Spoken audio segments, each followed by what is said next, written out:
Good day, everybody, and thank you again for tuning in to Sales and Entrepreneurship series coming from OPAAT-SWY. My name is Lyndon Bradford. You all are very familiar with me. And today I am extremely happy to have a good friend and also someone who I've been following in relation to his business journey, a gentleman by the name of Loregnard. And I am not going to do Aaron's introduction for himself. Aaron, I would want you to, of course, introduce yourself. The most I'm going to tell you, of course, he is a Trinidadian, so he's a man of the soil. And Aaron, I just want you to really give people an introduction as to who you are and that type of stuff, and we'll go from there. All right. So, well, thank you, Lyndon. It's an honor to be here on this platform, most definitely. Um, what a warm welcome and introduction. Highly appreciated, man. Welcome. A man of the soil, but also a man who travels up and above and beyond often. Yeah. So Right. Greetings from cold Germany, Berlin to be more precise. Right. Yeah, so you got my name, Aaron for short. Very Right. simple. It's a little difficult because I'm learning German at the moment, so I'm Right. trying to get back my English words, and this is quite true. Anyway, so good timing, Lyndon. Yeah. All right, so yeah, I'm responsible for initiating and starting an organization, a company called Cubicle Limited. In fact, it was a good friend and colleague of mine who's no longer with us, but not no longer with us in terms of walking the earth. Right. He is still here, but he has Right. moved on in terms of developing his own entrepreneurship and his own organization. So so the name of the business is Cubicle Limited, and we are a very humble and simple, small but powerful and ever growing organization, primarily in the market or the industries of business furniture and office supplies. We have diversified into some other categories such as janitorial supplies and pantry supplies from time to time, just to keep everybody a little on their toes, pretty much, including customers and internal staff, and I should say internal customers as well, and external. So Cubicle has been around since November 2011. And I have been in the industry for a number of years before that. I don't want to give away my age because I think I just turned 21. But we have been in the local industry for about since 2011. I've been working at a number of local renowned businesses in both industries, both office supplies and office furniture, business furniture. And as a result, we have a very good relationship with all our peers, all our other organizations and competitors, if I may say, on the local market. So that is pretty much it in a nutshell. Yeah. All right. Great. Great. So as we said, the title of this series is Sales and Entrepreneurship, right? So I want to start from the entrepreneurship side, right? Because you and I met. Again, we won't try to give away our age. I'm 21 as well, right? Right? And you and I met, I'd say close to 10 years now, right? You were at CDS at the time when we actually met, and we were looking at doing some collaborative work with the organizations that we were at together. Yeah. Right? And the relationship started to build from there. And you actually made the move from let's for the want of a better term to say employee, into moving on your own, which for me at that time was like, I was like, sure, that is a big jump. I wasn't even thinking along that line, that frequency as yet. So what I want you to maybe do is give us an idea as to, was it planned? Is it something that you and your colleague really want, you say, you know what, we've always had this dream of doing this together, so we just jumped out at it together? Or was it, I don't know, what was the reason and the trigger that moved you from being from employee into now, managing and running your own organization? Yeah, good question. Okay, I think first thing, that you have to have a level of passion and genuine interest in what you do. And before you do have a passion, you first have to identify what you're super strong in. And what you're strong in should somehow correlate to what you really, really like. And as a result, once these two things marry each other, you should find a calling a little easier. And that is basically in a nutshell what occurred with me. I was quite passionate about what I was doing. I have been in office supplies and office, or I should say business furniture, but I say office furniture because I started with office furniture. Right. So I've been doing that soon after school. And even though it was not the initial thing I wanted to do after school, right, it fell into place as a part-time job initially. And then somewhere along the line, I was like, I really like this. And I found myself gaining ample knowledge really, really quickly about the industry, about the products, about the services and whatnot. And as a result of gaining such knowledge so quickly, I started to like it even more. So I developed a passion and a liking and the knowledge, and they eventually married each other. So with that foundation and that basis, I then moved on after a few years because I worked at a number of other companies after CDS, where Lyndon and I would have first met. I worked at two other organizations subsequently, and then ventured into starting my own business, which is by no means an easy task at all. And but there's a reason why my colleague, and I'll happily mention his name, Stefan, was there with me before, because he's the one that pushed me, and he said, Aaron, I see your potential, I see your passion, I see your knowledge. The type of knowledge that you have is second to none in the industry. Right. Yeah. So you should bank on that. You should use that as a foundation, and you should go forth and multiply. Right. You know, I have some male friends who might actually consider that phrase. Take that a little differently. Yes. Anyway, but so he's the one that gave me that little extra push. So in the back of my mind, I did have a goal. That's the type of person I am, a very goal-focused, goal-oriented person. So I did have a goal, like around by the age of 30, 31, around there. I want to start my own business. And if you may take a guess of my age now, because I'm giving out pieces, but I did start the business at about 30 and a half years old. So more or less the goal was achieved with the push of my colleague and friend. Yeah, in a short way, or very simple way to respond to your request, or to answer your question, Lyndon, the passion and the knowledge were the foundation, and still are the foundation for me to venture into entrepreneurship. And that's how I started my entrepreneurship. In your entrepreneurial journey. Now, I'm glad that you use those two things there in relation to passion and, of course, your knowledge. And of course, with the push from Stefan to say, let's do this, because I mean, look, you have all of this, this powerful energy and knowledge that's, built in within you. Would you say one of the things I've noticed right now is that there are a lot of people within me making the step in 2018. I have seen that there are a lot of people who are coming out as entrepreneurs. So entrepreneurship, and there are many different triggers, right? Because you have retrenchment, you have people who are actually doing it on the side and stuff like that. Would you say that passion and, of course, knowledge are your two main components in terms of becoming an entrepreneur? And what if there's anything else that they need to have? What would some of those additional things be, if any?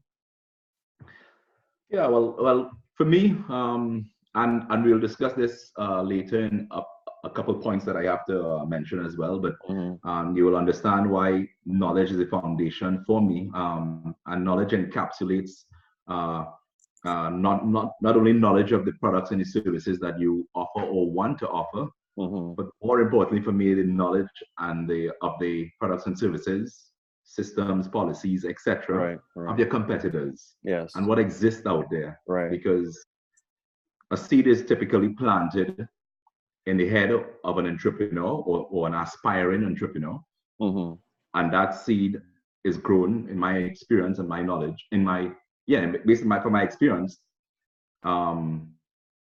in knowledge. So you plant that seed, you have a spark and whatnot.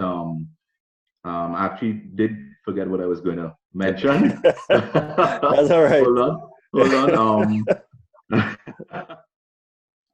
Yeah, one sec.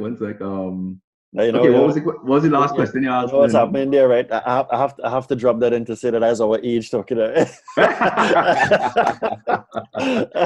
definitely. No, what I was asking is if there were any other things outside of just the knowledge. Right. And I think I gathered as to where you were going to, because you did mention things along the lines of knowledge of your product, and yes, having the passion, but you also dropped a point there of also having a knowledge of the industry of your. That's correct. Yes. So it wasn't just a matter of you just having a knowledge of a product. You were just seeing the point that came across there was having a broader knowledge of, everything else now that's happening within your industry, to say that now that you have all of this massive knowledge, you can now be a little bit more strategic in as to how you want to go forward with the business. That's correct. And then you could identify a void in the market. You could identify a problem that needs to be solved in a market or an industry. Right.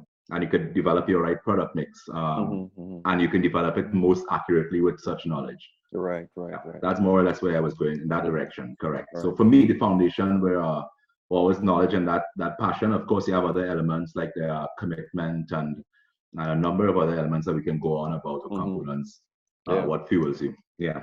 Now, I remember writing a blog recently that spoke about losing the employee mindset, right? And it got some traction because you had some people who were saying, because I spoke about moving from employee to a senior management position, and of course then into the mindset of an entrepreneur. How would you say for you, or what advice would you give to anyone that's, let's say, a good employee to have these big aspirations of owning their own business?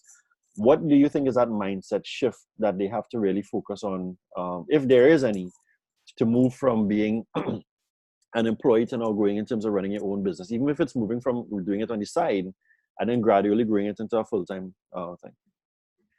Yeah, good question.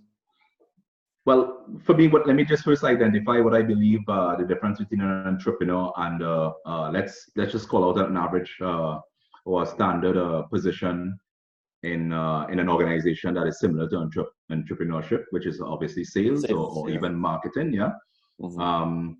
So I would say the difference in that regard would be, okay, let's say an entrepreneur typically have a very vested and genuine, and I would say intangible interest in seeing an organization or planting that seed, seeing the organization grow or even start. And typically a salesperson or an arbitrary position within an organization would typically be motivated by incentives. Right. And it does not have to be cash-based incentives. It could be any type of incentive. So yes, an entrepreneur has incentives to start their business, but they have other foundations, which in my case were knowledge and passion. And a genuine and vested interest to do this. And as I say the word intangible because I literally did not think of a dollar when I started the organization. Of course, you need the dollar, but I want you to understand that my vision was not doing this for money. For money, right?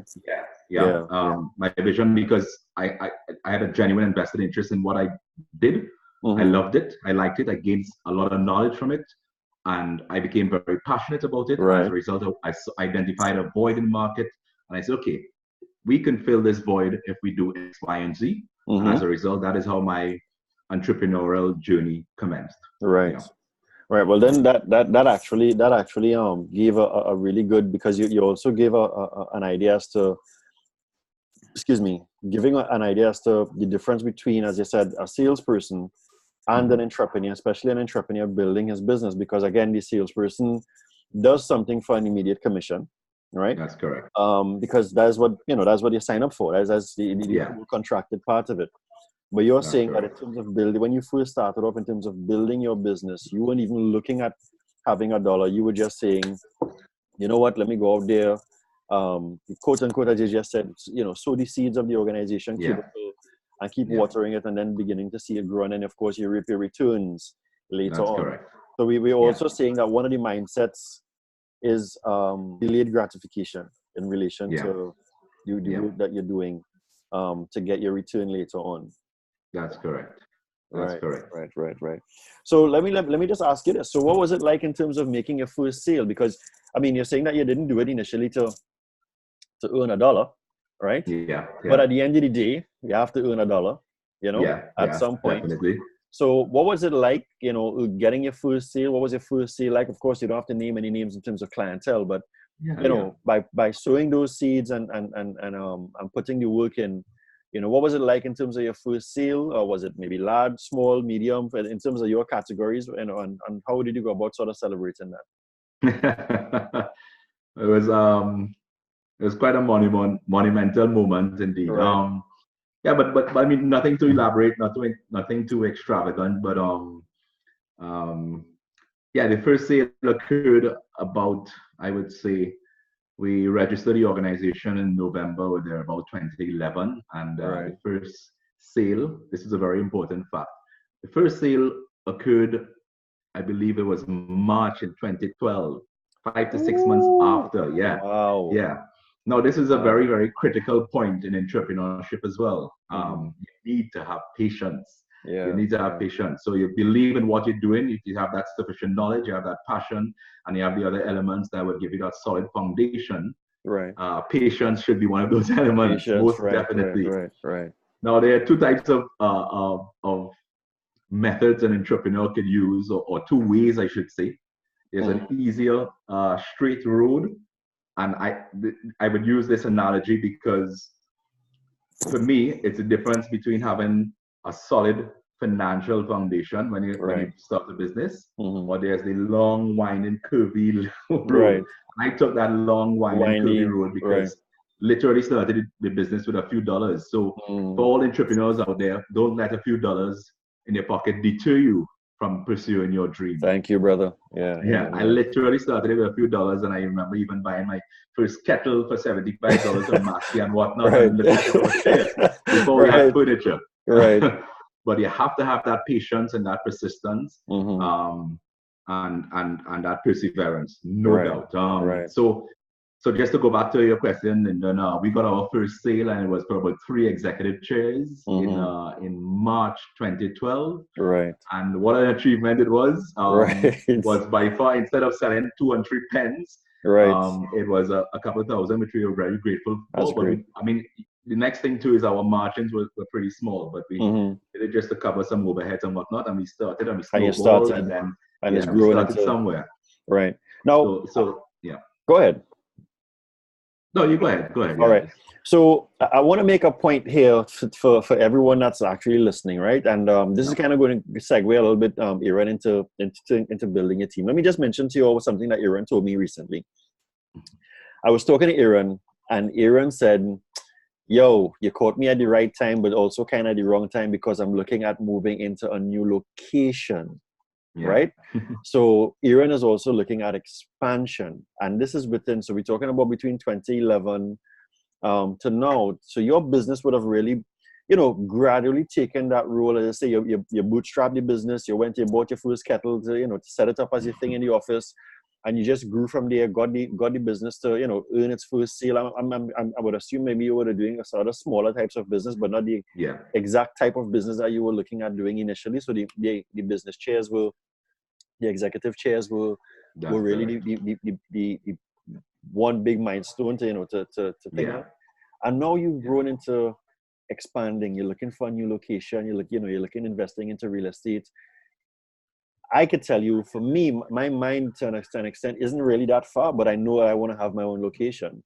One of the first things that I remember that I really admired was your team that you had with you, and everybody seems to be on the same page within the team. So my question is now, what was it like in terms of developing your team, in terms of choosing the right people? You know, was it a mass grab just to say you needed to have bodies, or you took your time in terms of developing those, finding the right people and developing them?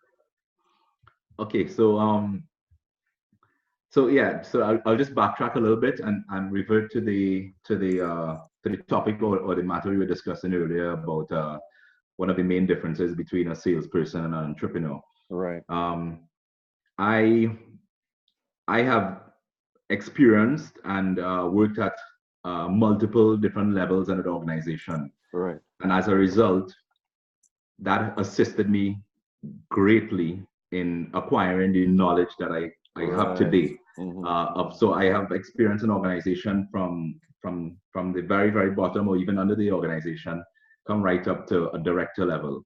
And And so I was on the road. I was doing deliveries, doing some cleaning. I do whatever is necessary for if you picture an organizational chart and you see all the standard employees at the bottom, and then you have management You've and kind of sales, sat in and all of those different I spaces. sat in on almost every different at every different desk, if you want to put it like that. If you want to use that analogy. Right. And as a result, you have to be observant as well. And you have to want to gain that knowledge. So I literally got that knowledge, I grabbed it, I ran with it, and I use that in many different aspects of my organization today.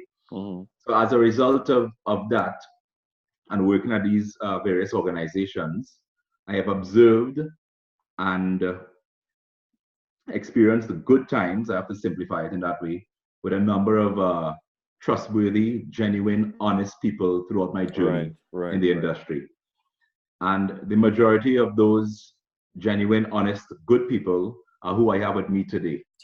I'm very proud and very happy to say that if not all of them, the majority of them, I never once asked to join a team. They came to me. Wow. And the lesson there is that on your journey, you're going to walk on toes. You're going to experience the good and the bad. You have to be very, very careful how you respond to situations. Because people are going to look at you and say, okay, that is somebody I want to work with. Yes. You never know where you're going to be, what you're going to do. So you don't burn bridges, what I'm trying to say. Yeah.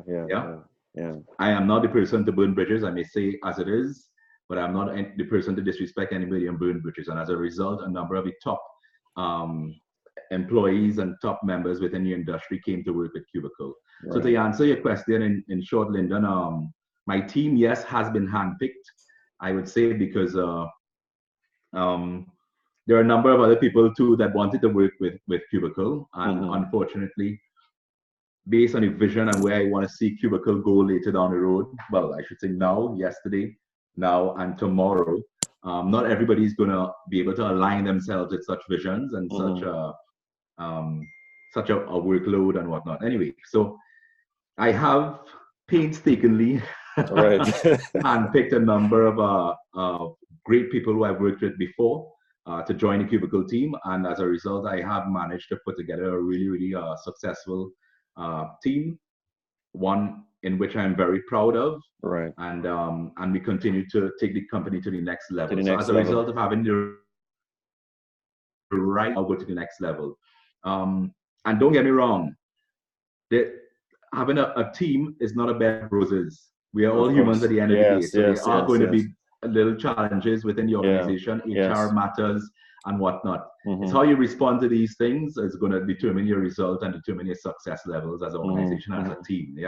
So just because I handpicked a number of people doesn't mean that we don't have a better chummy. Yeah, exactly. Yeah, that's correct. So, but most definitely, the handpicked team covers a vast range of product knowledge, of the right attitude, of the right passion, people who I could align with the company's goals and whatnot. So I have to say that we have reached to that stage, and you know what, people will even probably come and go as we go along. That's life. Correct. That's life. Yeah. So but we still go on and we still push on and we still handpick who we can have. But I think the most important thing is being aware of, as an entrepreneur, being aware of your organizations or your goals and aligning that with the people that you select for your team. That's really critical. Right. Because one or the wrong person, the wrong group of people could break your company, break your organization. Yeah. And I think if there's one thing that I've heard you speak about a lot, is that one of your key differentiators is your service delivery, your way you interact with your customers, but the culture sort of starts internally within the organization, internal customer relationships, factoring into external customer relationships. That is correct. Yeah. So Aaron, I just have maybe one or two more questions for you, brother. All right. Of course. Bring them on. And that is, what have been some of your, okay, so we're now in this stage, we're now in a very digital space, right? And we have a mix of both people doing, you have your outbound, which is your marketing, your social media marketing and stuff like that, and your people on the field. Now, I've been traditionally a very outbound individual. excuse me. So I've, you know, as you and I would have come from the era where we have to go out there, we have to make the phone calls, you know, that kind of thing. That's correct. To knock on the doors and that type of thing. But of course, there's a lot of talk, and not negative talk. I think it's all good. It has its place about things like making a phone call these days is dead, or, you know, cold calling is dead, and, you know, prospecting has changed. And what are your thoughts? What are some of your techniques that your team still uses? Because there's a balance between social media and, of course, still having people go out there with proper sales skills. What has been your approach? What has been your experience? What has worked for you? You know, what are some of the things that you've seen from on your level as a senior executive, as an owner, and then looking at looking at the experience of where you came from to now? Yeah, that's a great question, a very applicable and current question. Right.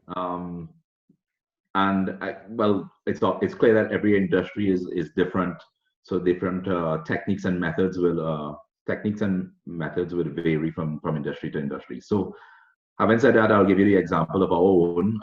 We have had that sort of challenge posed to us a couple of times. Whether it is I have a new rep, or we have a couple of reps, or we have a couple of staff members, or even me myself. And my general consensus of that is that we have the younger, hip, more savvy, internet savvy, more online savvy workforce that is coming up in Trinidad. But from my industry, it's not the majority as yet. So as a result of that, we still use a lot of the old methods where we go knocking on door, pounding the pavement, beating the pavement, and visiting customers face to face, and even the occasional cold call or some telemarketing efforts. Right. But I would have to say in my industry that it's more still of the on the traditional side. Because we are not unfortunately, our entire I would say the country, multiple industries. Unfortunately, we're not ready to do e-commerce as much as an Amazon or an eBay or a Walmart or even some of the leading office furniture companies in my industry. We're not at that level as yet, collectively as a nation. Right. Yeah. So there is a mix here and there. So we will communicate with some of the younger people, I would say, Lyndon, around our age, maybe slightly older, but majority being a little younger. And we'll find that the success rate in communicating with them via online portals or mediums will be a lot more, be higher. Correct. Yeah. And then with the traditional or people around our age or even a little older, definitely to get through to them successfully, you have to pound that pavement, you have to visit them. Yeah. So I think Trinidad is somewhere in between. Obviously, the developed world has developed much faster than us. Correct. So right now where I am in Berlin, because I'm up here on both professional and personal ventures and reasons. And on the professional side, I am actually quite interested in I'm exploring the market and hopefully going to start something here within the next year or two. So I'm learning the language, and it's an entirely different kettle of fish out there. So where you have e-commerce being about 70-80% of the business, Trinidad, I would say, is still about 30% or there. Yeah. If I have to give, especially in my industry, I would say it's about 30% there. So it is a challenge, but the right mix is what gets us through. And it boils down to knowing your customers, developing such a relationship, because sometimes somebody will send you an email and you can say, okay, this person is a little sort of lingo savvy, a little emoticon and this and that. So you'll be able to sit by your desk and communicate with them and still successfully obtain or achieve orders monthly from them by just communicating with them. Communicating over email. Correct. Via email, via social media, whatever medium you use based on the internet or e-commerce. And then you can see how somebody else will respond, like an older person, and you say, okay, now boy, this person giving me a little resistance. Let's go on pound the people and visit them. Somebody getting that sale. So it's a mixture for us. So and I like how you said that, because for me, and I mean, I wasn't even asking that for you to agree with me, but I have been saying a little bit that there has to be a balance, especially in Trinidad and Tobago. And I think the organizations that still teach the standard sales techniques and also teach the current, how should I say, online techniques, your e-commerce, your email marketing, and create that marriage between your online platforms and, of course, your salespeople on the field. I think they're in a much stronger position to win more opportunities because everyone is synced between the marketing team and the sales team. That's correct. And of course, the sales team understands all the techniques. And of course, the marketing team understands exactly what they need to be bringing to the sales team to be effective. And I also loved how you broke down the two dynamics between your based upon the generations and just by observing how people communicate, because people do have contact preferences in terms of, I've seen directors when they may not respond to an email, but I could get them easily on WhatsApp.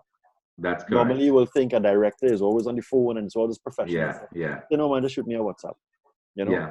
Correct. Or even pick up the phone and call them. Exactly. Pick up the phone and call them. Don't expect them to, just don't think that using an email is that professional, standpoint that will attract or engage a director. And it really comes down to who the individual is and understanding. That is correct. Preference of communication. Customer relationship management, so to speak. Exactly.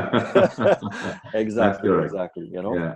And my last question would really be, what advice would you give anyone that's looking at moving into the area of entrepreneurship? I mean, to take it to the levels that you're taking it and beyond, because you also dropped a hint there that you're looking at really starting business out there in Germany.